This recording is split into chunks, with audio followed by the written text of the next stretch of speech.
Hello दोस्तों, मैं हूं गंगा सागर। एक बार फिर से स्वागत करता हूं आपके अपने यूट्यूब चैनल इंग्लिश ट्यूटर सागर सर में। दोस्तों, जैसा कि आप लोग को पता ही है कि इस समय डीडीए का एग्जाम चल रहा और पटवारी का चल रहा है, तो हम लोग एनालिसिस कर रहे हैं और क्वेश्चन के बारे में बता रहे हैं कि किस शिफ्ट में कौन सा क्वेश्चन आ रहा है। तो आज के यानी 6 नवंबर के सेकंड शिफ्ट में कौन कौन से टॉपिक से क्वेश्चन आए हुए थे और कौन कौन से क्वेश्चन आए हुए थे, तो आज के इस वीडियो सेशन में मैं कंप्लीट करने वाला हूं। तो लेवल जो है वो जीएस वाला भी थोड़ा टफ आ रहा, बाकी तो सारा इजी टू मॉडरेट है, कोई हार्ड क्वेश्चन नहीं आ रहा। बस जीएस का थोड़ा इधर उधर करके फंसा रहा, बाकी और किसी भी जैसे मैथ हुआ, रीजनिंग हुआ, हिंदी इंग्लिश हुआ, इसमें कोई दिक्कत नहीं हो रहा। काफ़ी सारे कैंडिडेट बताए भी कि बढ़िया क्वेश्चन करके आ रहे हैं। मतलब 20 क्वेश्चन में 17, 18, 19 तक पहुंच जा रहे हैं, कुछ लोग तो 20 तक भी पहुंच जा रहे हैं। लेकिन दोस्तों, आप लोग ध्यान रखिएगा, क्वेश्चन मान लीजिए 120 क्वेश्चन है, 90 करिए, 85 करिए, लेकिन फुल एक्यूरेसी के साथ करिए। ये नहीं है कि 120 में 120 ही हम कर दें और गलत कम से कम 40-50 हो जाए, तो ऐसा आप मत करेंगे। आप 90 ही क्वेश्चन करिए, 85 क्वेश्चन करिए, लेकिन फुल एक्यूरेसी के साथ करिए, क्योंकि माइनस मार्किंग भी है। तो आइए शुरू करते हैं कि जीएस में कौन कौन सा क्वेश्चन आया। कुछ बच्चों ने बताया, उन्होंने व्हाट्सएप पे मैसेज करके अपने क्वेश्चंस बताए और उन सारे क्वेश्चंस को मैं नोट कर लिया हूं। दोस्तों, मेरे पास सिर्फ एक मोबाइल है, इसलिए मैं कॉल रिकॉर्ड नहीं कर पाया। तो आइए मैं आपको बताता हूं कौन कौन सा क्वेश्चन था। जीएस में जो क्वेश्चन था थोड़ा टफ था, मैं बता दिया। तो theme of international day of forest, first question था theme of international day of forest. और एक क्वेश्चन और था फर्स्ट लेबर मिनिस्टर कौन थे। और एक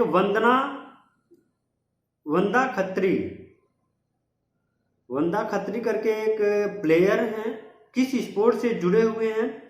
उसके बाद नमेरा डिस्ट्रिक्ट किस स्टेट में है। एक क्वेश्चन आया था loan of MSME by which organisation in जुलाई में एमएसएमई लोन किस संस्था ने, ऑर्गेनाइजेशन ने पेड किया। उसके बाद है थॉम्ब ऑफ इतमुद इल दुलाह, थोड़ा आउट ऑफ कंट्री का क्वेश्चन लग रहा। थॉम्ब ऑफ इतमुद इल दुलाह कहाँ स्थित है, यानी किस देश में स्थित है।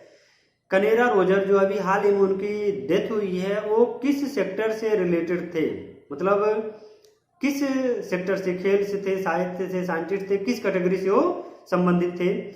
उसके बाद है Mindrolling monastery located in where which state. एक कैनरी विंड रोलिंग मोनेस्टर है, एक कहाँ पर स्थित है। फिर जननी झूमर डांस किस राज्य का डांस है, राज्य डांस है। उसके बाद फर्स्ट कॉन्स्टिट्यूशनल अमेंडमेंट कब हुआ था। उसके बाद फंक्शन ऑफ पीपुल क्या है। Biggest among kingdom class order और phylum in category of animals, इससे क्वेश्चन आया था। Animal and antiquities of Rajasthan book written by विच।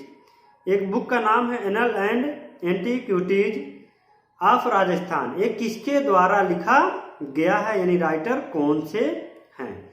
ये तो हो गया जीएस का क्वेश्चन। उसके बाद हम बढ़ते हैं मैथ में कौन कौन सा क्वेश्चन आया हुआ था।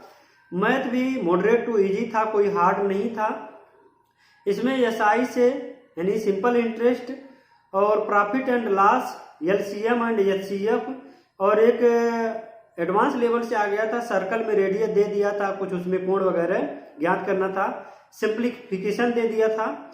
उसके बाद कुछ क्वेश्चन भी कैंडिडेट बताए में भी कौन कौन सा क्वेश्चन आया हुआ था। तो एक दिया है एलसीएम या सीएफ दे दिया था और उनका फाइंड आउट करना था सम, यानी उनका जोड़ ज्ञात करना था। फिर list multiple of 17 when divided by 12, 15, 17, यानी 17 का गुणनखंड ज्ञात कीजिए कि जब उनको 12, 15 और 17 से डिवाइड किया जाता है तो 1, 3 और 5 क्रमशः शेष बच जाता है। तो कौन सी संख्या होगी। एक और क्वेश्चन था, LCM of A number is x. किसी संख्या का एलसीएम दे दिया था और फाइंड करना था स्मॉलेस्ट नंबर, उस एलसीएम का स्मॉलेस्ट नंबर ज्ञात करना था। और जो सर्कल वाला जो क्वेश्चन आया था, सर्कल में रेडियस दे दिया था, एक एंगल दे दिया था और कोई ऑप्शन उसमें पूछा था। उसके बाद है single discount of 2 success discount of 10 and 7.5, 2 successive discount दिया था जो इसकी वैल्यू दे दिया था 10 और 7.5, तो उसमें सिंगल डिस्काउंट ज्ञात करना था। और एक था दे दिया था प्रिंसिपल कास्ट दे दिया था, सिंपल इंटरेस्ट दे दिया था और रेट ज्ञात करना था कि किस रेट से सिंपल इंटरेस्ट इतना आया हुआ था। एक क्वेश्चन और था, प्रिंसिपल रेट दे दिया था, एसआई दे दिया था, फाइंड आउट करना था CP on total sum and then find total interest. तो वहां पे सीपी ज्ञात करना था, उसके बाद उसको जोड़ के टोटल सम में से जोड़ के आपको फिर इंटरेस्ट ज्ञात करना था। ये तो था इतना मैथ से क्वेश्चन। उसके बाद रीजनिंग से जो आ रहा है लगभग सारे शिफ्ट में उसी टॉपिक से क्वेश्चन आ रहा, बस 1-2 टॉपिक इधर उधर घुमा रहा है। तो आप जो भी आगे एग्जाम देने वाले हैं 11-12 तारीख में, वो इन सारे टॉपिक्स को दोहरा लेंगे क्योंकि यही टॉपिक बार बार रिपीट हो रहा है। एक इसमें है Chinese coding, alphabet series, direction, blood relation, alphabet coding, mirror and image और एम्बेडेड इमेज। इन सारे टॉपिक से क्वेश्चन आ रहे हैं। हालांकि कोई क्वेश्चन मिल नहीं पाया, इसके लिए मुझे खेद है, क्योंकि 120 क्वेश्चन याद करना थोड़ा मुश्किल हो जाता है कि आप एग्जाम देके घर आए तो हेजिटेशन होता है, थोड़ा भय भी लग रहा था कि क्या होगा क्या नहीं होगा, तो कोई भी क्वेश्चन याद नहीं हो पाता। तो बच्चे अपने याददाश्त के हिसाब से जो क्वेश्चन याद आया उसको बताए।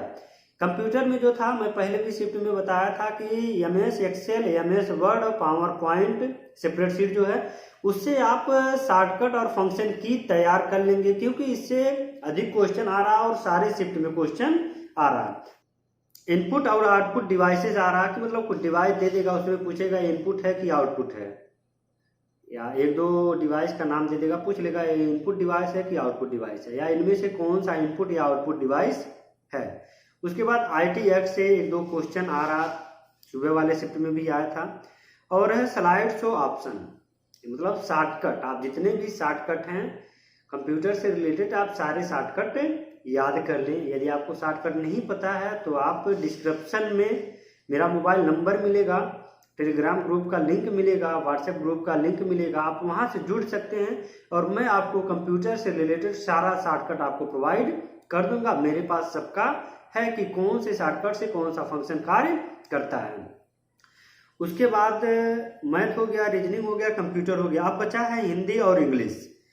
इंग्लिश से कौन कौन सा क्वेश्चन आ रहा है,